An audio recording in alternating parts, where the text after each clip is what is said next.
In the year 1991, Detective Matthew Scudder is sitting in a car with his partner, perhaps winding down after a long shift. After a while, he heads into a nearby bar, orders 2 shots of alcohol and a cup of coffee. Clearly revealing his struggle with alcohol at the time. Moments later, the atmosphere turns violent when 2 masked men storm into the bar, attempting to rob it. The bartender, refusing to give them any money, is shot in the chest, and this prompts Matt to spring into action. He quickly pulls out his firearm and begins shooting at the assailants. One of the gunmen is hit and goes down, while the other 2 escape, one driving a getaway car. Matt runs outside into the street, fires again, and hits the driver, causing the vehicle to crash. The last man tries to flee on foot, but Matt continues chasing him down some steps.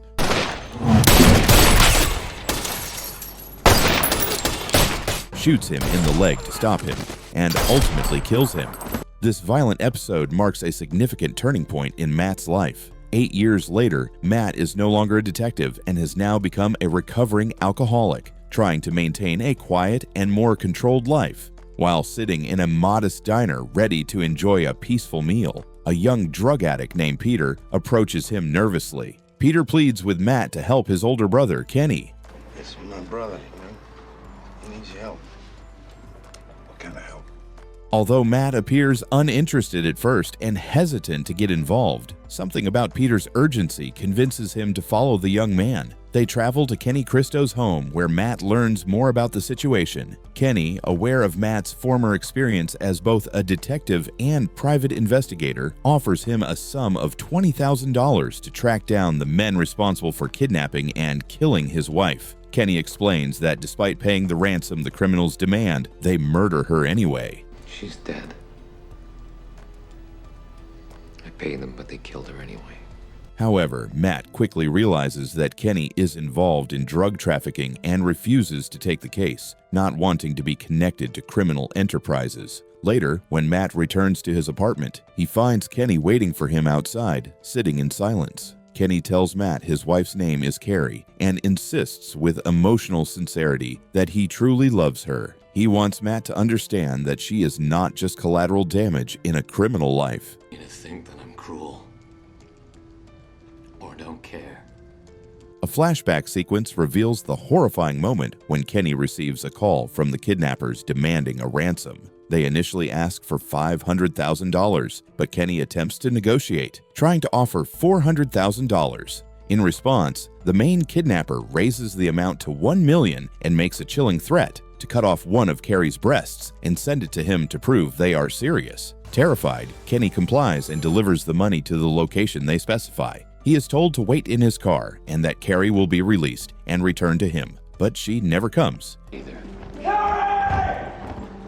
Instead, he receives instructions to check the trunk of an old car parked in a remote part of Red Hook. When Kenny opens the trunk, he is horrified to find several plastic bags drenched in blood, each one containing dismembered pieces of Carrie's body.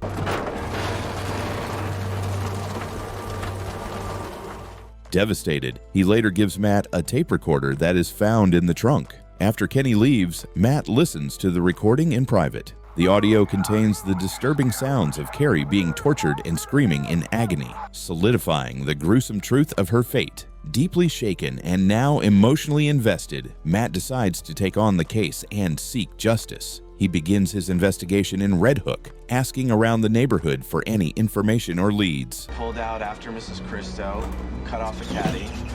It was light blue, it was definitely light blue.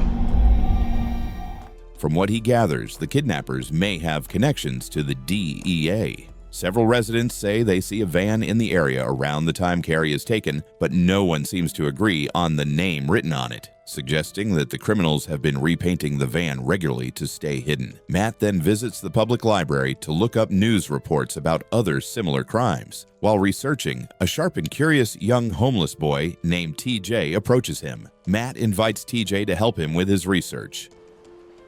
Matt. Short for Matthew.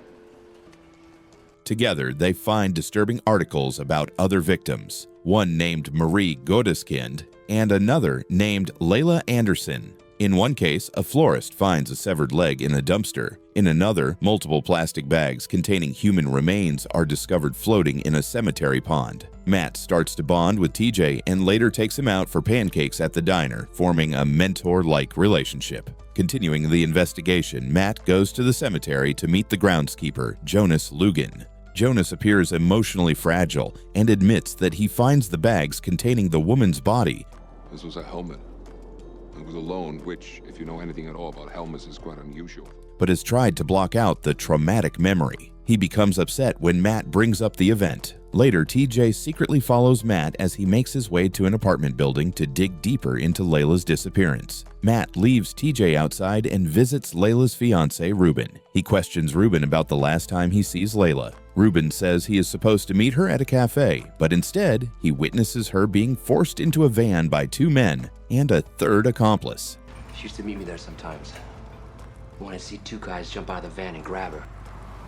Matt suspects that Ruben may also be involved in the drug scene. Looking out of the apartment window, Matt spots a cage filled with birds sitting on the rooftop of the building across the street. He becomes curious and heads over there. On the rooftop, he discovers a hidden shed. Inside, Matt finds a page from an unfinished manuscript, along with disturbing photographs of Ruben and Layla being intimate. The shed, he learns, belongs to Jonas, the cemetery groundskeeper. Jonas soon finds Matt inside the shed and pulls a knife, clearly agitated and defensive. However, Matt calmly speaks to him, eventually convincing him to lower the weapon. Feeling pressured, Jonas breaks down and confesses his involvement in Layla's abduction. Never laid a hand on Layla.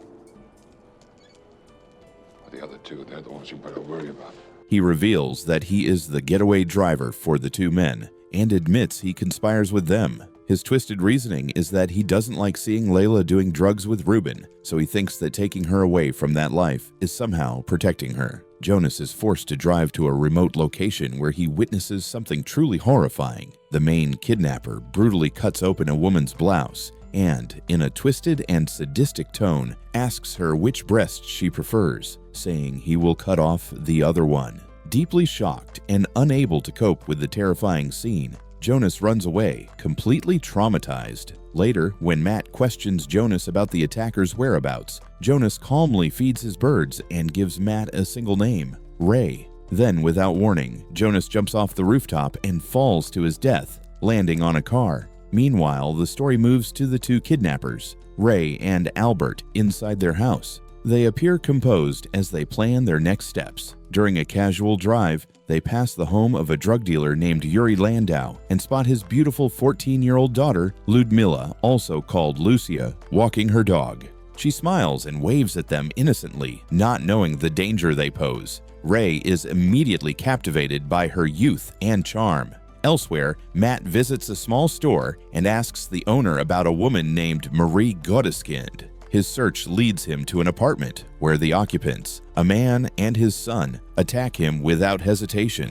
They claim they've been falsely accused of Marie's murder several times already. They then reveal something unexpected. Marie is actually a police officer who is also involved in drug trafficking with them. The next day, Matt notices a man tailing him, stepping out of a van marked East Village Plumbing Supply, a label similar to the kidnapper's vehicle. Matt confronts the man, only to discover he is a DEA agent. The agent and his team pick Matt up in a van, but offer no real answers when he asks about Marie. Eventually, they let him go. Later, Matt visits Peter's apartment, where he finds Peter on the verge of injecting himself with drugs. The walls are covered with nude paintings of Carrie, revealing Peter's deep love and obsession with her. Matt tells Peter to pass a message to Kenny. He's returning the money and stepping away from the case. At the same time, in the pouring rain, Matt's young friend TJ is attacked and badly beaten by two thugs. Matt finds him recovering in Bellevue Hospital. When TJ regains consciousness, he asks Matt why he left the police force. Matt opens up, explaining that during a past shootout, one of his bullets accidentally hits a 7-year-old girl in the eye,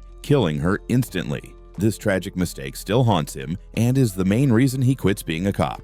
Meanwhile, Ray and Albert break into the Landau house. They knock out the family dog with a taser and then use it on Lucia, kidnapping her while she's caring for her sick mother. Peter quickly finds Matt and brings him to the Landau home. The kidnappers call and demand a ransom for Lucia's release. Yuri answers and tries to reason with them, but Matt grabs the phone and warns Ray that they won't get a single dollar if the girl is harmed. To show proof that Lucia is alive and relatively unharmed, Ray provides reassurance, and a ransom drop is arranged. Matt calls TJ using a phone he has left him and asks him to go to his apartment, retrieve a specific box, and deliver it to Peter.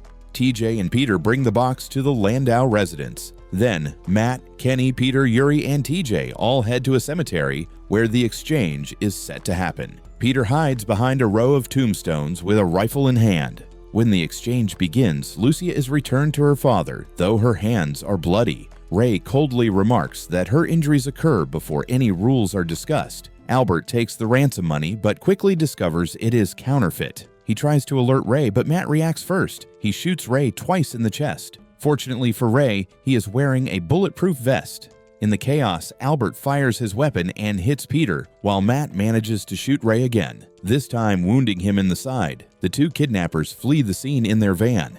As Matt and Kenny desperately try to help a dying Peter, they realize TJ is missing. It turns out TJ has bravely snuck into the back of the kidnappers' van and secretly follows them to their hideout. Once he figures out the street address, he contacts Matt and gives him the location. Inside the kidnapper's house, Ray begs Albert to treat his gunshot wound, but Albert ignores him. Instead, they both go down to the basement, where Albert suddenly strangles Ray to death with a garrote. Afterwards, Albert casually goes back upstairs to eat, as if nothing happens. Soon after, Matt, Kenny, and TJ arrive. Matt handcuffs Albert to a pipe and leaves him in Kenny's custody, while he sends TJ back home in a taxi. Kenny, trying to investigate, hits Albert over the head with a bottle and goes downstairs in search of Ray. However, Albert manages to free himself. Matt, haunted by the past and reminded of the 12 steps from an Alcoholics Anonymous meeting, decides to go back inside to finish things. He finds Kenny lying dead in the basement.